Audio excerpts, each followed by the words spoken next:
You're listening to the Real Estate Radio Hour, the show that brings you unfiltered stories and insight from the Twin Cities real estate world with your hosts, Chris Rooney, broker at RE/MAX Preferred, and Andy Presky, leader of the Preferred Home Team at RE/MAX Advantage Plus. Where's my boy? Oh, that's my boy. Where's the other boy? Oh, you're on mute there. We're doing a little construction here. You can hear it, so I got to stay off the mic this morning. Oh boy. Oh. I guess that leaves it up to me and Mr.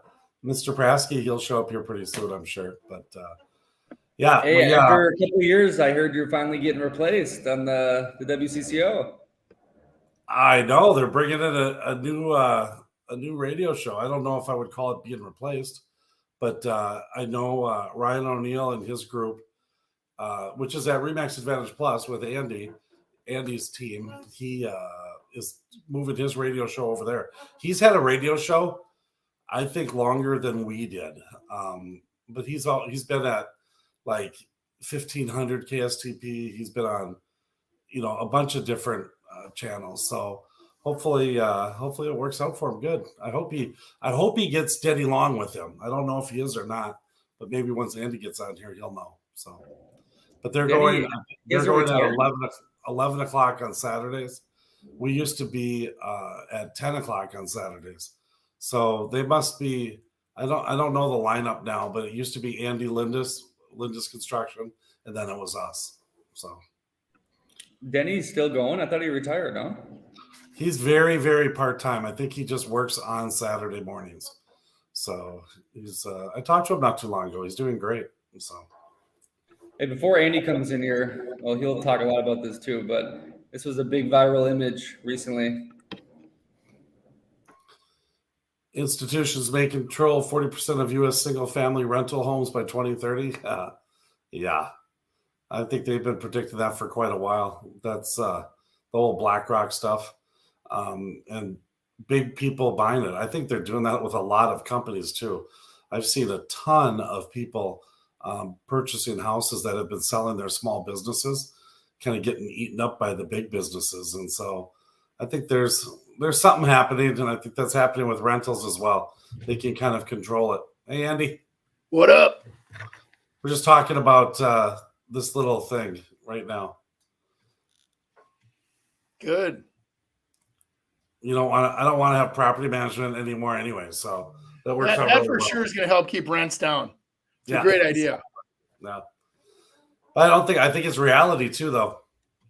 I think they're buying up stuff, and that what they're going to do. I mean, they're huge equity firms, and they go out and purchase in big bundles, and they can outbid anyone, really.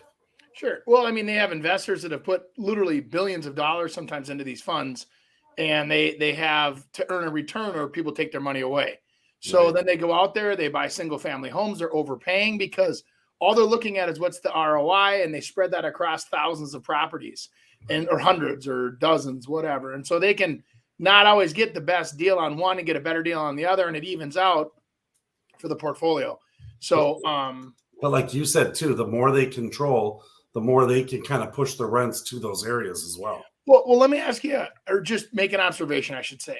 So if you have all the big corporations and the big, mutual fund companies that are actually out there going towards single family residential investment, why are people not buying houses, or why are people, hesitating to be, rental property owners? Because the writing's on the wall. This is the little hint in your ear when you say everybody else is running away from housing. They think it's going to crash, or it's nervous, whatever makes them uncomfortable with it. And right now, this might be your opportunity to make your move. Get into the investment arena, diversify your portfolio. Don't be all in stocks, or, get an investment property that actually creates income. One of the best pieces of advice I ever got from my accountant, years ago was you don't necessarily need to put all of your money into investment vehicles, because your retirement vehicles, because if you put everything into retirement, do you really want to be working as hard as you are at 30 when you're, let's say, 62? I mean, you may not want to be working that hard at 62. So if you have other income sources, such as rental properties or whatever, to subsidize your direct earnings, what happens is all of a sudden you don't have to work as hard, can work longer, save more. It's like, it's just a better strategy. And I never thought of it that way until my accountant pointed that out to me, because I was always like, we got to just jam as much money as we can into these retirement deals. And he's like, wait a minute. What if you're 55 and want to take a year off? What are you going to do? Right. Or you're or a month off and go fishing for the salmon run up in Alaska, and you want to do the whole thing, Right. Because I know that's what Chris Rooney is screaming to do. Yeah. Oh, totally. A big fisherman. Big. I really enjoy that. But I was going to say that here's something that Nick can kind of understand in his terms. And it's kind of like in colleges, what they look at is measurables. And that's what they do from the desk in New York City. They're looking at measurables, and they're looking at a house that says, hey, it's a 3-bedroom, 2-bath, 2-car garage. And it's in this area. It's got to be worth this much. Well, they don't know what it really looks like. And that's what we mean by they start overpaying for things. And so it's really hard not to turn around and sell it to these people if I'm going to make more money, and you think more about yourself. And what happens is that they start gathering up all these properties, and then they create a income and a rental situation that's hard to sustain.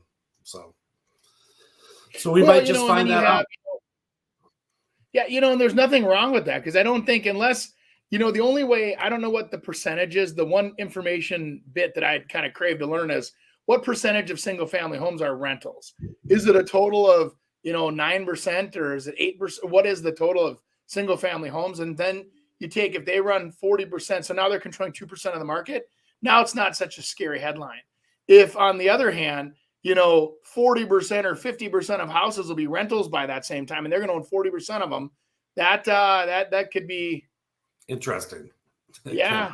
And I don't think it's a good thing, honestly. I don't think it's, anytime anybody has too much control of anything, Amazon's or whatever. I mean, all of a sudden you start realizing, I remember when Amazon started, and I'm just making an observation. Everything, you could find the best deals. They were the best deals. You can, if I'm looking for a pump and the pump's $1,000 over here, I can find it on Amazon. It would be $350. They delivered for free in 2 days. Nowadays, it's $900. The only thing they have as an advantage is they can deliver it faster, and they have free returns. Yeah. So it's a service that you're paying for now. It's not they're making full margins on those products. And everybody's like, well, that's not fair. We all did it to ourselves. Yeah, absolutely. You start ordering your milk through a service and they deliver it. Somebody's got to pay that guy the $3 to deliver it. I mean, nobody works for free, right? That's for sure. Hey, Andy, we were talking prior, and Nick had mentioned it, that there's a new real estate show on WCCO. Have you talked to your boys? What happened with that? Well, so the Minnesota real estate team had been at a previous station for years. I think it was 1150 or something like that, right? It was 11:30 for a while. 11:30, yeah. Sorry, and I didn't say that. I didn't mean that. I just don't know. I just remember that they were always, they've been doing this longer than you and I have, I think, even. And it was they've moved around a couple of stations trying to find the right fit.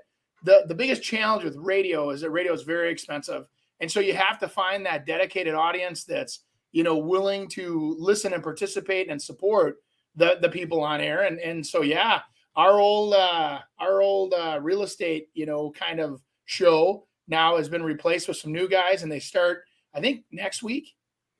I think end of the month. Do you know if Denny's doing their show with them? I really don't. I got a text that said, "Hey guys, we wanted to let you know before the media knew this is what we're doing," and I was like, I appreciated that, and it's just out of respect. I mean, you and I clearly have been out of that for 3+ years, so we're fine. Our worlds are good. There's it has been 3 years, hasn't it? Wow. Yeah, 3 years from COVID. Yeah, pretty much. Yeah, the start of COVID is when we were done. Yep. And that was a coincidence, by the way. But that was what was it, March or something we were done? Yeah, probably would have been done regardless. I mean, at that time, because they weren't letting anyone in there. And I mean, I don't think they still do. I think a lot of it is still remote. I remember, Steve Thompson, the guy that's on there a ton right now, he does most of his shows out of his house up here in Champlin. Oh, he does. Okay. I don't know if I'm supposed to tell that secret, but a lot of them don't go into the studio. Yeah. Well, cool. All right. Well, let's. By the way, we wish them well. And I tell you one thing I can say, and I know Chris agrees with me. That WCCO audience was so fantastic for so many years. They were loyal. They were engaging. We actually, I know you don't say you do, but I know we miss it. And we miss those people. We miss the audience. You know, it was a lot of a commitment for two guys like us where we're running full speed businesses with people. And that was a Saturday commitment for us, which is hard, but I miss the people. You know what I mean? The listeners. Yeah, and it was when you say it was a commitment, I mean, it was a Saturday morning downtown Minneapolis. So, I mean, it wasn't like, hey, we're just an hour show. It was like a 3-hour for sure event. And half a day, for sure, half a day. Every Saturday for 12 years. So that's a lot. So I agree. I think that's, if anybody ever asked me, like, why did you guys quit the show? And I go, we were out of gas, man. I mean, beyond that and having, differences with management. but let's put that aside for a second. I think that was we were already walking down that fine light on the cliff anyway, and they went, boop, and that's when we were done. But I wanted to thank everybody. So thank you. Congratulations and good luck. Yeah, and you went down a rabbit hole there. So now I will. That's my problem is I'm very proud of us, Chris, and I defend us. And well, it wasn't that we sucked, Andy. It wasn't that. We're the #1 rated show on Saturdays, bro. At between like 10 and 10:15 when they had a lot of commercials. That's when we were. Yeah. All right, boys, let's stay in the future or the present now. So I got this little scheme going on. I know this has kind of been popular over the years, but I want to hear your thoughts. A scheme. Wow. Let's get a scheme. Are we supposed to be reading the line there? Minnesota property owner giving $100,000 gift cards to buyers. Well, that's very generous. Why don't they just adjust the price? Yeah, that's called marketing, Andy. Look they got an article. Yeah. On it. Well, obviously, you can do it as long as everybody's disclosed. I mean, you can't do it if you're financing the property. You got it. I was just going to say the lender needs to be very well aware of that. And I think this was more for like repairs and stuff like that, or what they wanted to do with it. I remember, I think I saw this shoot up, and I think they were giving them to like Lowe's or Home Depot or something, the gift certificates. But it's an apartment building that was turned into condos. So it's kind of a promotional event. And I know it wasn't, I think it was the first amount of people. Yeah, I mean, look at that. So if prices are starting at $79,000 and going up to $2.5 million, I would venture to guess they're not giving away $100,000 gift cards for those $79,000 units. That's just a guess. Yeah, I agree. Well, I don't know. I mean, I'm just not into it. I don't even know what it didn't look like they had a marina. It just looks like you look at the lake. So that sounds like old farts to me. Up north. It's you up sit north. there and, wow, look at the waves today. They're big. It was interesting. I mean, right when I saw this, I was just talking about this earlier in the week with a client of mine.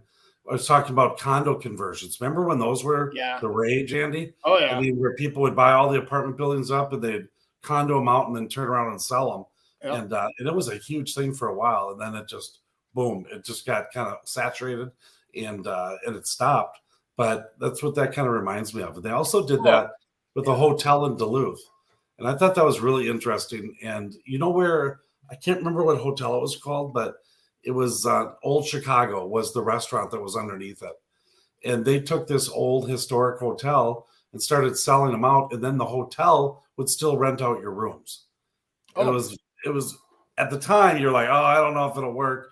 But I think it turned out pretty good for the people. There's a lot of resorts doing that now down in Florida and Vegas. Yeah. And you buy for $800,000, you buy this condo, and then you can have it, I think, 2 weeks out of the year but the big thing is that they have a management company managing it.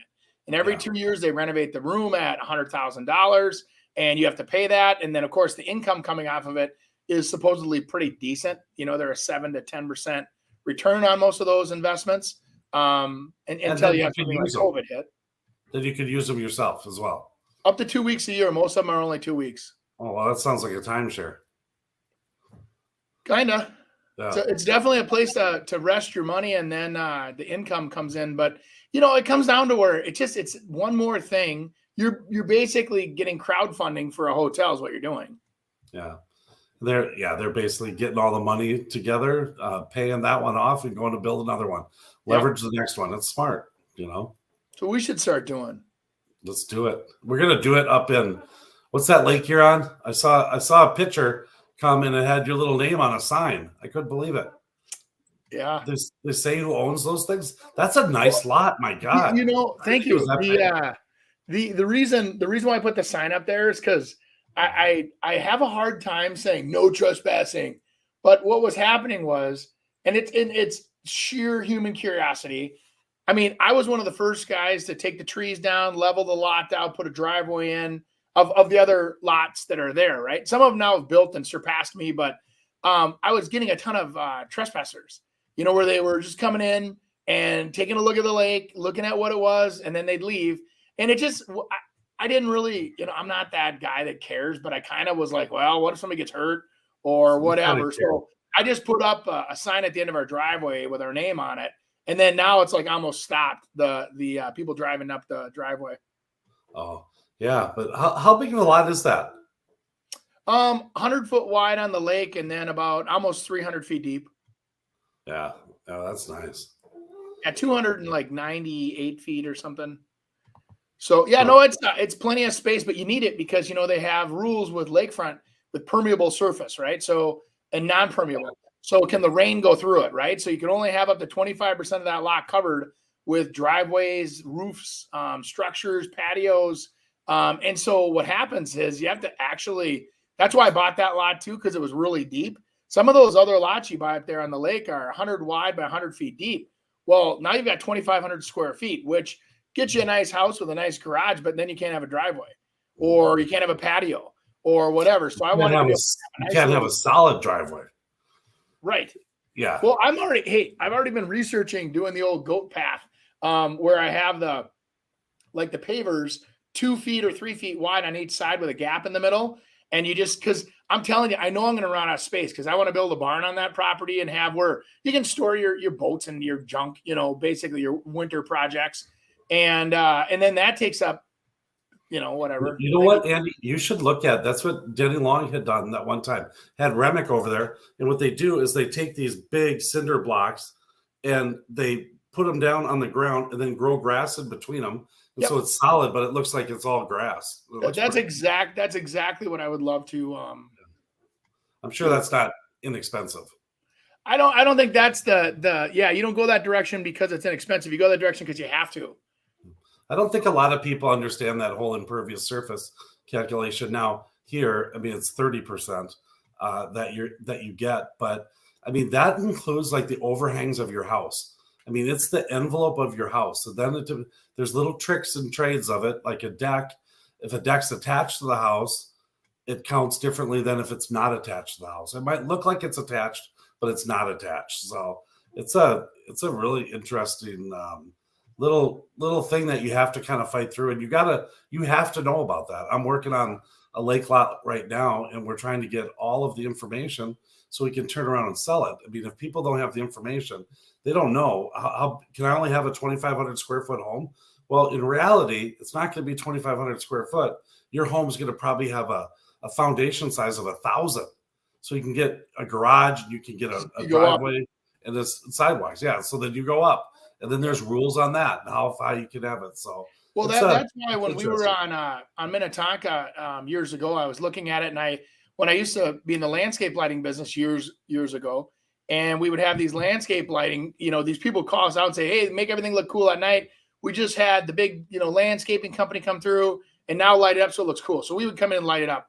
And I always wondered why they went straight up. I mean, these houses sometimes have 5 feet on the sides, and they'd go up 2-3 stories, whatever the maximum, like 35 feet, I think it was, and they would maximize the cube, right? And if they couldn't go down, they couldn't go to the side, they couldn't go back or forward, they go up. And that's just the way it is. So, and it's not dumb. I actually think it's a really smart idea because who wants to go to the lake anyway and mow 3 hours? I mean, I wouldn't even mind I just like the privacy of, I didn't want to fight the fight, so I bought the bigger lot, but, on the other hand, having the nice house there and having, a paver patio down to your dock, not a lot you could weed whack, your grass, you're done. It'd be great. Andy, what were your side yard setbacks? 10 and 10 up there. 10 and 10. Okay. You have an 80-foot wide house. It's a pretty nice house. Now listen to this rule. Here it's a total of 15 feet, no less than 5 feet, but no house from point to point of a neighbor house can be closer than 15 feet. So you can be 5 feet on that lot line, but if any part of your house on a direct line to the next house is over 15 feet, you can't do it. So you can't impede their view. Yeah, you can't be more than 15 feet from house to house, from the point of your house to the point of your house. So that is, when you're doing renovations, that's a really interesting thing to keep in mind. Now, I was looking at a house not too long ago on the river in Champlin, and that's regulated by the Corps of Engineers. So all of a sudden, there's a whole different set of rules, and they overrode because it's international waters considered there for whatever reason. I have no idea. Or national waterway. And so there was the Corps of Engineers was taking over. So you're dealing with the Corps of Engineers, the DNR, and the city of Champlin on your project, and everybody has a different opinion. And so it is a political process to get something approved. So when you wonder why somebody buys a lot and it sits there for a year or two, that's usually why, because they're just trying to figure out how to do it correctly and do it in a manner that they feel it's worth. So, I mean, think about this. You start buying lots and you're paying, like on Prior Lake, you pay $1 million or more for a lot, or $500,000 or even higher, right? And then you build $1 million structure on it. Now you're into $2 million, plus you have to landscape it and you have to do this. And all of a sudden, docks are $40,000, and then to fill the boat lifts are 15 to 20. Then a boat's $100,000. I mean, you have to have millions of dollars nowadays to be a lakefront owner. It's ridiculous. And I mean, yeah, it's just facts. And so you look at that and then you wonder why they're moving so slow. It's because if you're making that level of investment, you do not want to say, oh, I wish we would have. We should have, could have, would have. And they don't. Yeah. So. Yeah. Being on the lake has become a very expensive way of living, but it's a great way of living as well. So. You can't be actually, our buddy Slater, he had a video out yesterday. I thought it was kind of cute. He's on a pontoon and he pulls up to somebody's dock and says, oh, hey, aren't you Mary, the gal that I sold this house to? And she's like, yes. And then he interviewed her on the dock and she's like, I don't care. I would never move from here. You're going to have to take me out of here in a box. She goes, this is where I want to live. This is my lifestyle. This is everything I want to, have in my life. And of course, giving the some of the accolades back to the real estate agent. But it was interesting to hear what she liked about living on the water. She liked the convenience of being able to go for walks and having walkways and then being able to walk just far enough to go to dinner if she wanted to downtown and come back. And so what's interesting is that's kind of where I was coming from. So the lot that I was looking for forever up in Alexandria, I wanted something that was closer to town. I really don't want to have a 25-minute drive to go get a donut and a tank of gas for the boat. And so I was looking for something that was, 5 minutes from a gas station or restaurants, or for me, it's the Carlos Winery. So that'll be fun with my family, golf carting home every night. But I'm sure they'll have control. And so I'll be driving the golf cart, sober Andy. Yeah. Which is always fun. That's good. Sober Andy's been sober Andy for a long time. Yeah, it's kind of getting sick. He used to be fun Andy. Then he went to sober Andy. Yeah, Andy needs therapy, Andy, now. I don't think anyone believes that you need any sort of drug or alcohol to kind of keep your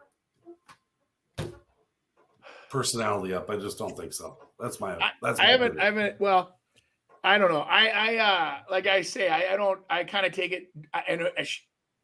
People that take it very seriously, God bless you. It's a commitment. I act like I don't give a crap. You know what I mean? And then it makes it so much easier. You know what I mean? Like, just it's kind of funny how like over the years when you get into social environments and everything else, everybody's like, "Oh, you should have a beer. You'll be crazy." And I go, "Really? You want me to act crazy?" I don't think so. Yeah. No. Yeah. I already get complaints. It's hard to watch. I've seen it. But it is fun. It is fun. We had a lot of fun. I think we were one of our last trips we did together. We were in Chicago, and we were oh my gosh, you and I were troublemakers and having so much fun downtown Chicago. And then I remember the last thing is you were laughing at me and you go, "Don't you remember asking that lady what she feeds her dragon?" And she had this big dragon tattoo going up her leg. And see, that's why I'm like, I'm okay. I'll go to bed at 10 o'clock and eat my ice cream. And I don't need people coming up to me saying, "What do you feed your dragon?" I don't, That was funny. I mean, I do admit everybody was laughing when I said it. Laughing. We're all on the ground. That's what you had to see it. So let's just say that. You just bought a house. Did you think about changing this thing? I didn't think about it either. I made a video about 3 things you should think about changing. Locks, air filters, fire alarms, carbon monoxide detectors. But the toilet seats? It got me thinking. Did you change yours? Think of what's been there. That's why new construction's a solution. Hey, how about the size of some toilets? I mean, yeah. I'll tell you what, on flips that I do, I change toilets out a lot. Like a brand new toilet. I think it just do the taller ones so people don't fall. Yeah. 1.5 feet to sit down. Yeah. It just makes it nice. But sometimes you get those small bathrooms and you get this small toilet and yeah. Oh my God. I was laughing. There's what's it, the Tip Top up in Osakis. There's a cute little ice cream shop that we stop at all the time. Love it. Fantastic food. Been around since like the 40s or whatever it is. Well known in the Alex area. We always sneak that way to go home so we can get a treat. And you walk into their bathroom. They have a sink that's this big. I'm like, where do you even get sinks this little? And it's mounted to the wall. So you can't even hardly fit your hands in it to wash your hands. And then they have a toilet that's like a miniature toilet down in the corner. I'm like, the bathroom, and you stand there and the walls hit you. And I'm like, how is this legal? Better than a porta potty, I suppose. I don't know. They get a lower payment when you buy a home. This mortgage trick seems crazy, but the math is real. So let's say you're buying a home that's worth $400,000 and you want to ask for a $10,000 price reduction. That would drop the price to $390,000. You would lower your monthly payment by $60 a month. But if you leave that price at $400,000 and take that same $10K and use it as a seller credit to do a 2-1 buy down, you would save a total of $476 a month during the first year and $244 a month during the second year. And this is huge because it gets you through the first couple of years with a lower payment, and the seller ends up with the same amount. See my caption for how this works. First of all, you're getting a seller to make a concession, which doesn't always happen. No. You're assuming you can get that right. Yeah. And a 2-1 buy down a lot of times is more expensive than $10,000. I mean, they're usually 3.5%. So, I mean, she's really close, but I mean, 3.5% is what you usually need to do some kind of a buy down or a rate lock down or whatever to get it where it's worth doing.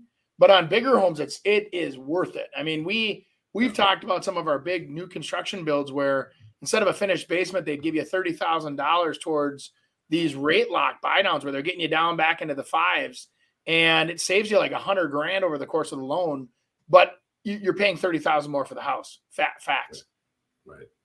And or, I mean, the idea is that the builder is paying it for you. It's an incentive. So, and they have to do that. They have to figure out different ways in which to get people in. A la $100,000 gift cards to a buyer, to the first 20 buyers that purchase that place. And I mean, it's the same thing. We're going to find that in the parade of homes.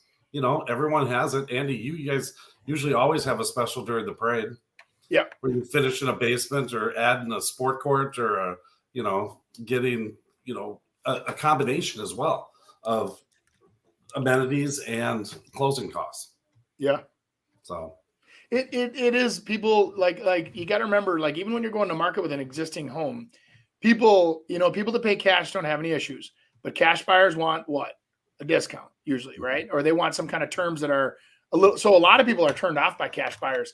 I've been saying this, one of my builders, he hates dealing with it because the demands that they want to make and the way they want to control it because they're cash, and it gets to the point of where cash is becoming the ugly kind of cousin that you don't want to visit. You know what I'm saying? It's like even though it's appreciated sometimes, when there's financing challenges, but like right now, people come in and you're like, oh God, here comes a cash buyer. And right. But it's true, right? It just depends of the mentality of that cash buyer. If that cash buyer thinks that, they're the greatest thing since sliced bread because they're cash, and you can just as easy get this guy who's putting 30% down in finance that doesn't. I mean, there's no difference between that. That's what I'm saying. I mean, you almost put yourself in don't quote me on this, but you almost put yourself at a disadvantage when you're coming in with cash, because everybody knows that you're going to be trying to ask for some kind of a deal, and they don't want to give deals right now, and they don't have to. When there's buyers that are willing to give you what you want and they finance it, who cares? Closing's the same experience for a seller, unless they have issues with appraisals or have issues with that bank. But most banks right now that are still surviving and thriving in today's world are dialed in. They're usually pretty darn good. If you only have $300 in the bank, what's the first thing you do? Get your real estate license for probably about $200, $250. Wow. And then I would say with the remaining $50, buy the book, The Millionaire Real Estate Agent by Gary Keller. And that's basically the blueprint of how to become a successful real estate agent.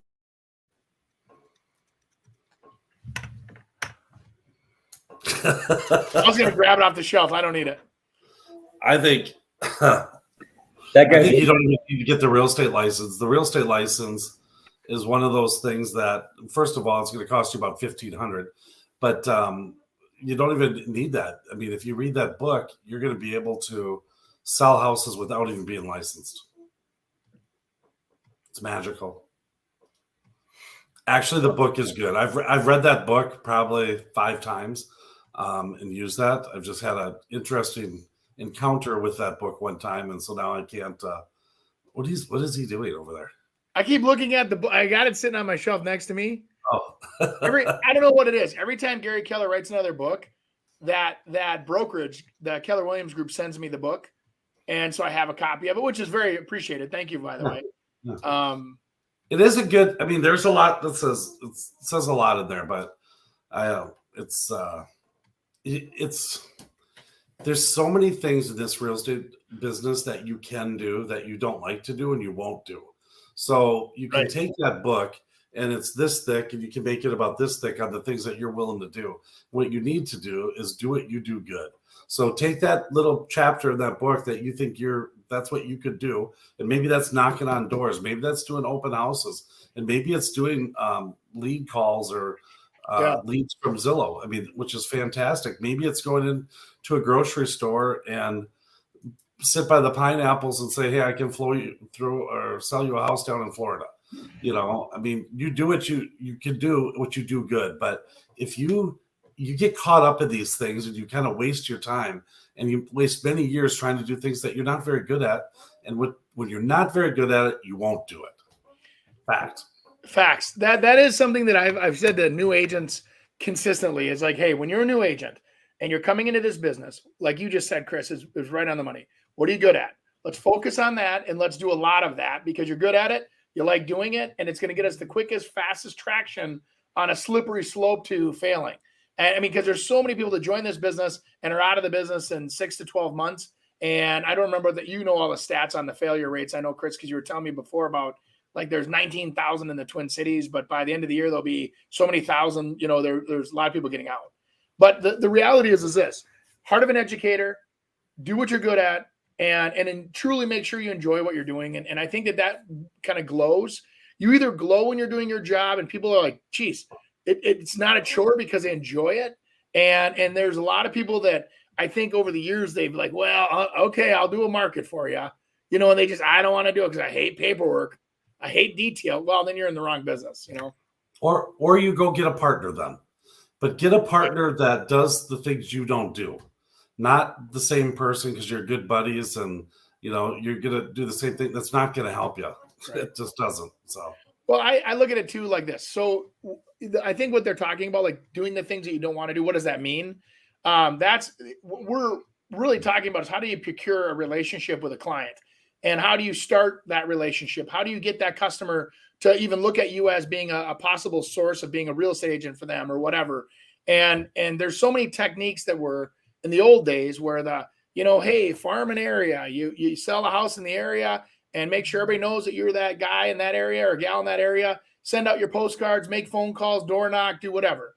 Well, I think today a lot of times you end up getting arrested because you're, in the wrong area. People don't want you knocking on their doors. Everybody has a Ring doorbell. They look at you and go, I'm not going to deal with this person.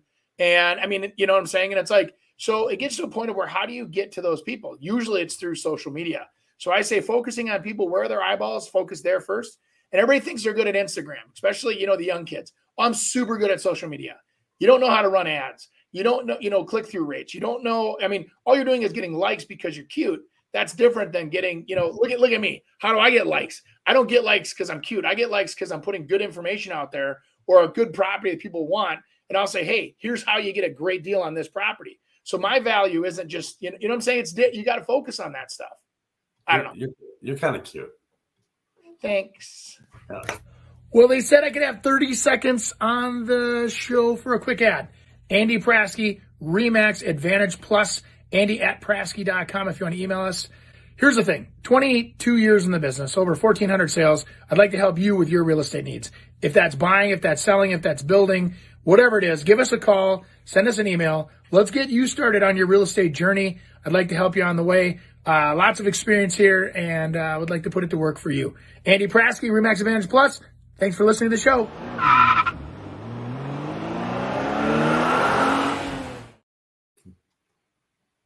I'm back to the mug of Jägermeister every morning, Chris. Nice. I recently stumbled upon the knowledge that someone was using my full name and social security number, and they bought a house while I was in Iraq. Oh, man. This property is actually just 10 minutes away from my current house, and I'm finally ready to buy a home. That's great. This is how I found this all out. What in the world should my first steps be? Call the cops. I would love to actually take this house and the equity it's accumulated. Is that even an option? Not if it was bought on fraud. I mean, you had to have corrupt people within that transaction. I mean, if it was cash, I mean, that's one thing, but if there's a lender involved, I mean, the lender had to look at your ID, and pull everything that you needed up. There's a title company that would have had to check on that person. I mean, that happening is Name search, job that seems really rare. That is weird. Yeah. Yeah. I mean, no, hey, I had one similar, Chris. I had one similar to this. It was the I went to buy, this was actually a client of mine said they wanted to buy a house, right? So they started running their credit and running their whatever to get the process started with us. They go out there and they find the lender says, well, you already have a cosign on a property up in St. Paul. And, right now with your credit and whatever, because you've been missing payments on that house, your credit score is lower and we really can't help you. You're going to have to get your payments back up, show that somebody's paying you rent on that property. And my buyer goes, I have no idea what you're talking about. It was a brother that took the identity, the ID looked like him, everything else, went in, signed everything for him, like pre-signed, right? And got all of that done as a co-signer. And then all of a sudden, so they were using his credit, same thing, super busy contractor, has, lots of big deposits in his account because he's a contractor and completely just for a cosign. And then this dummy that borrowed the money that did all this fraudulent stuff is a brother. So then it's like they're sitting there. And I mean, this kid's still, we've been battling this for 5 years. So sad. What a jerk. Yeah. And he doesn't want his brother to go to jail or whatever for identity theft. But on the other hand, it's like I said, he should be able to refinance you off of that by now. I mean, after 5 years, and they can't because he's missing payments every once in a while or he's late pay. And so then he can't even get off the mortgage. Yeah. And so his credit, the brother's credit is getting hit now too. Every Correct. payment that's missed is on the brother as well. Correct. Wow. Yeah. It's a weird world. Yeah. Be careful. Be careful co-signing with people. Know what you're dealing with and who you're working with. It's much easier and better to do a second mortgage or a gift than it is to be on the loan with someone. And that, watch out when you're getting divorced on that as well, because that's another big thing that happens is people are like, okay, hey, you're going to get the house, you take care of it. and they leave and they take off, and all of a sudden a year or two later they're like, you know what, I want to go buy a house, and then they found out their credit's horrible because the spouse has missed 7 payments in the last 2 years. That's your credit. It's on your credit. So make sure that you really keep an eye on that. That happens more than we think, Chris, because with interest rates where they are now, there's a lot of people that, hey, we bought $1 million house together and the payments, $4,000 a month. Well, now you try to refinance. Now it's $7,000 a month and the individual can't afford it individually. So it forces them to sell that house in this kind of an environment. Whereas in the past, when rates were low, a lot of times you could assume it or you could, whatever. And it's a mess. I was just 1 year old when my family started in real estate, where both my parents were agents. They also dabbled in investing in real estate, rentals, flips, and construction. After college, I went right into getting my license in July of 1990.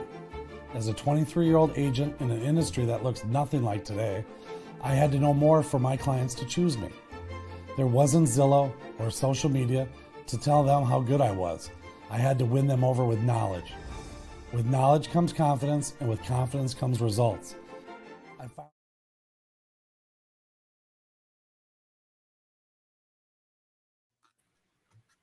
Whoa. Little lake home here. Oh, Crystal Lake. I lived on Crystal Lake back in, let me see. It was before, it was like 95 until 95.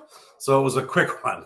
I moved over, but it's a small lake. I mean, it's a nice lake. I would say it's probably the lake that's maybe it depends. I think between that Orchard and that, Lake Marion is getting more money than what these are. It's just a little bigger. There's a lot of lily pads and stuff on this lake, but it's in a great location. A lot of large homes on it for $1,150,000, 3-bedroom, 3-bath, but 2,300 square feet. I think you're sitting pretty good with that house right there. That's actually a really good price to be on the land. Can I see a little more about the facts of the features there? Yeah. Okay. So built in 1980, 4-car garage. I mean, one of the biggest things when it comes to Lakeshore is getting storage space. You just don't get it. If you can get a garage like that, that's a huge thing. There's a real benefit to that. I mean, it's on 1/3 of an acre. So for a lake lot, that's very nice. It looks like the shoreline's really good. I mean, that's set up for a complete lifestyle. I'm curious, is the house not in that great of shape? Because I would think it'd be a little stuff. I would think it would be a little more than what this is. And that's a good look too. Which house is it? Oh, there we go. Yeah. There you go. Yeah. I mean, that's open and they've updated it, and wow. That might be a little weird. There's a lot of missing room right there. I think if I'm buying that house, I mean, you see that whole turret out there that's kind of cut off. You could maybe extend that to that wall and get more space up and down, but I'm sure you can see up. But I mean, nice. That looks like 2 different kitchens, but yep. It looks in really good condition for what it is. Okay, so that's a loft bedroom. I bet you the bedroom situation is different, but it makes it great for like an urban cabin, and a lot of people are doing that. I mean, up to $1 million, $1.5 million for cabins. I mean, I sold 3 last year that were all second homes from $2 to $2.5 million on Prior Lake. But yeah, all of this is good. I mean, it's got some, it's got the tub like that, but this is a lot of house for the money here. I agree. That's cool. Yeah. I was thinking kind of the same thing. I was like, wow, that's a nice house for a little over $1 million, and seems like a lot of wasted room. Go back to that one picture, Nick. Does that, Andy? I mean, this is how they used to do it. See that little balcony there? Yes. Yeah, that one. Yeah, that's just for drama. That's dramatic. You could easily extend that wall and make that. You could do some really good things. Therein lies a way in which to probably change the whole feel of that house. I really think it does, because you get that big main floor living, and I don't know where the bedrooms are, but I agree with you. I think I would do the same thing, because I don't know if there's really much benefit to having the basement open to the upper levels. And you just do it like a deck. You just put kind of a joist on the end and connect that whole thing, create that ceiling, get rid of that fireplace and that post. Yeah. And that little drop down. Out. Yeah.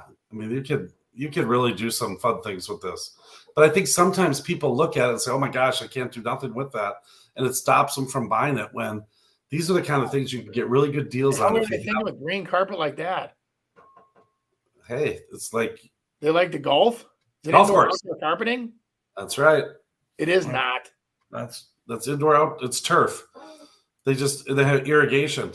No, I'm kidding. So, tuck under a garage. Yep, I think that one could be a interesting little deal. Is that what it looks like from the street? Go back to the last photo. That's why they last until the very end, Andy. That's why they put that photo at the end, because that was not too exciting of a front, was it? I was like, womp, womp, wah, wah, wah, wah, wah. Yeah, it doesn't give you that feel that what you get on the other side of it. So can you imagine you look at all the other photos, you never get to the last photo, you book a showing, and then you pull up to the driveway and go, this is not the same house. Yeah. That makes it realtor. Look at the MLS before you go show a house. A lot of people don't. So we've been having, just so you know, a lot of people that are some weird companies open. I mean, not that they're weird, but Open Door is showing buyers now. And I'm like, okay, that's weird. And I'm sure it's like leads. They're trying to get their agents business because they're not probably buying as much. But those are typically probably internet leads, and they're not showing up. And they're like, and then so people, what they do is they turn around and set up a showing on your house, get the seller all excited, get it all cleaned up and ready to go. Then they leave and they say, oh, their schedule changed. No, you never had them anyway. So real important to be able to try to talk to these people, but they like to not tell you the truth too. You'll have to get me all worked up on that later, because I didn't hear anything about that yet. Yeah. So. All right. Chris got to go bye. Andy, I got a nice little segment for you here. This or that. We're going to go Brooklyn or Mounds View or Brooklyn Park. Let's do it. Oh, you want me to do it? Oh, okay. Gotcha. So when it comes down to like cities, growing up in Brooklyn Park, I was a Minneapolis kid, and kind of funny. I'll give you a quick little story. As a Minneapolis kid growing up, grew up over by kind of Patrick Henry till I was about, I think, 7. And then my mom was from a small town out in Western Minnesota. She goes, I want, husband, I want to get the kids out to the farm.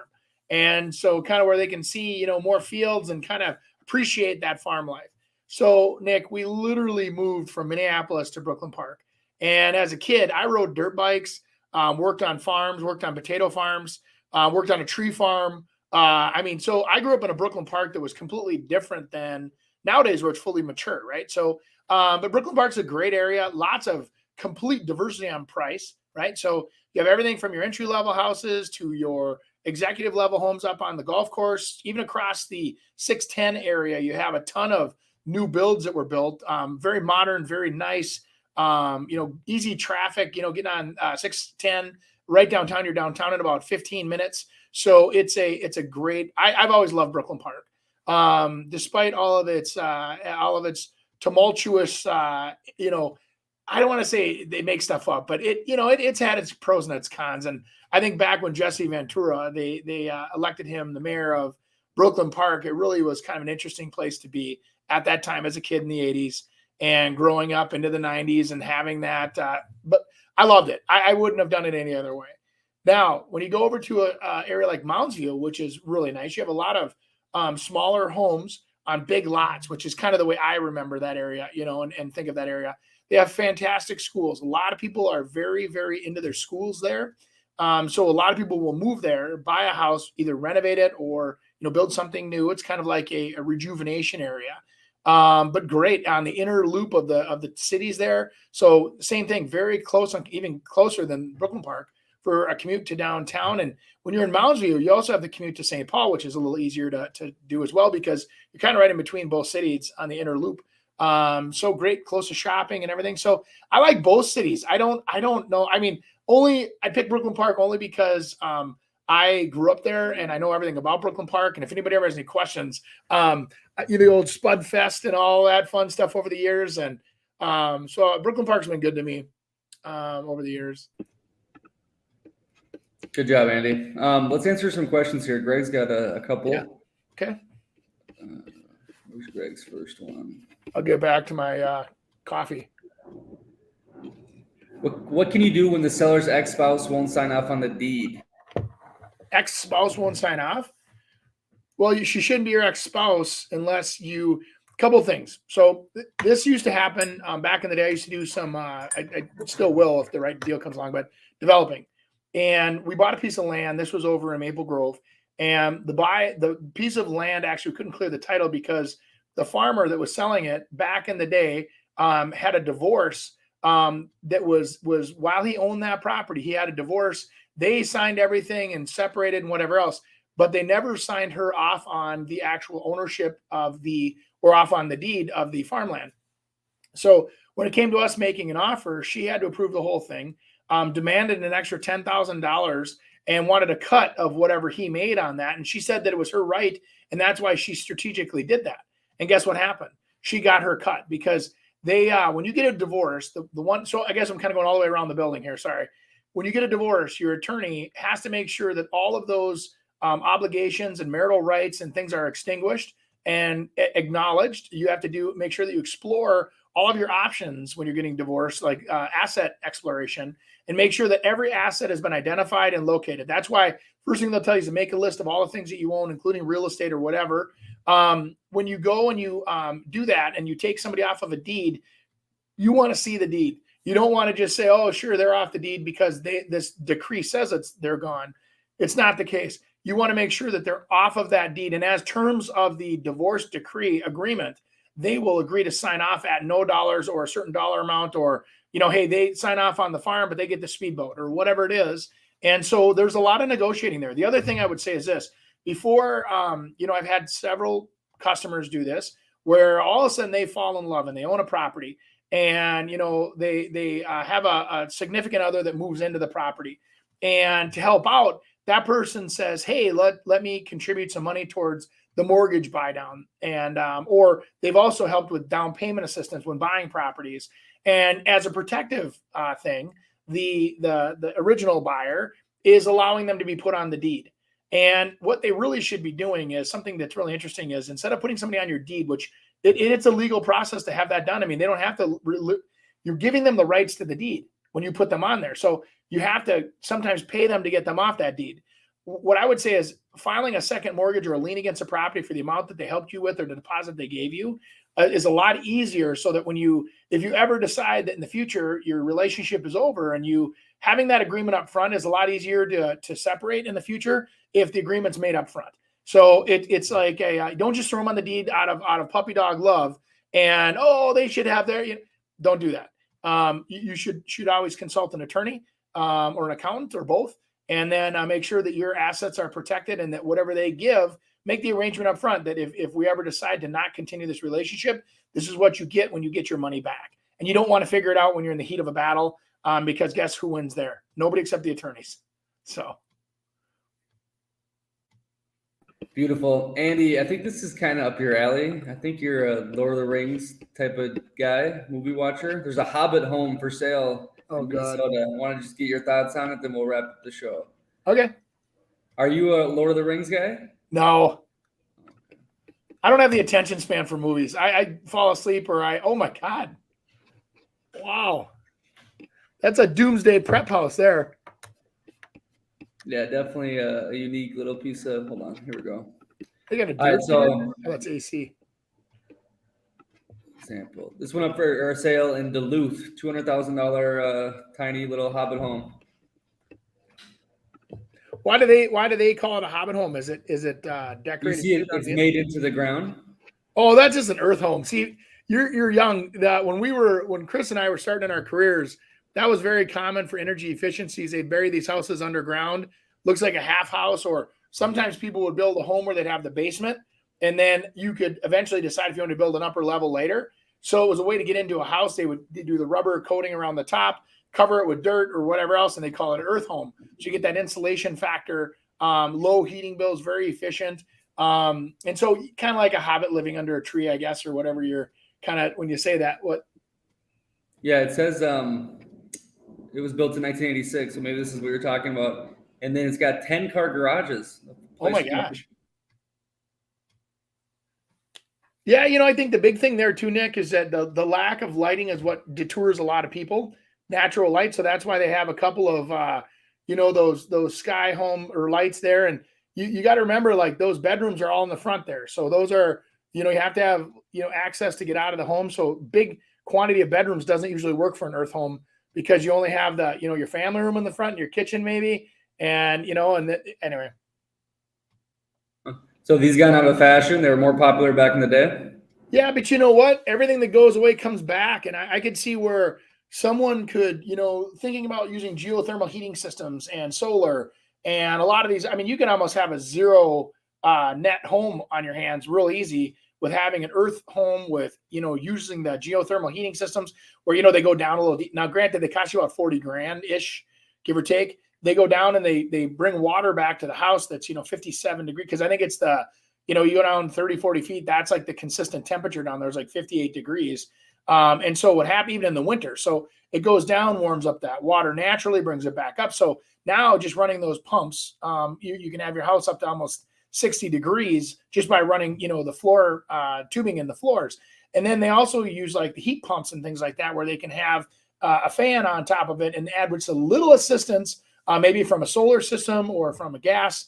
But a lot of times when you're out a little farther and you're off the grid, you're using propane or you're using wood. And then there's ways to integrate that too, Nick. You can actually have where you've seen that where they look like a little shed off to the side of a house, and they'll actually, do a wood burner out there, and that wood burning warms up the water, a hydraulic system where it warms up that water or the glycol or whatever it is, and it brings it back to the house. And then so you could have that assisting the natural heat from in the ground, and works pretty good. The only disadvantage is air, very damp homes. So you do have to constantly be dehumidifying those houses because just the natural, soils around you are usually wet unless you're up on a hill or something like that. So mildewy, damp kind of smell is very common in a house like that.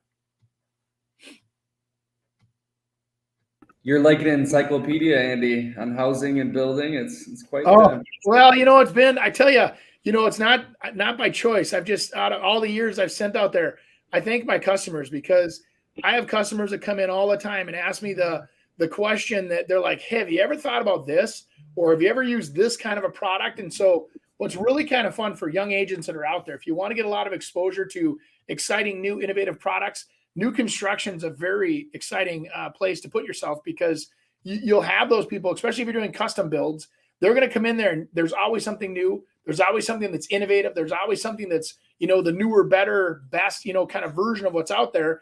And I mean, I've got people now asking me about these, like the 3D printers, and saying, hey, I've heard that now they can build a whole house with a machine.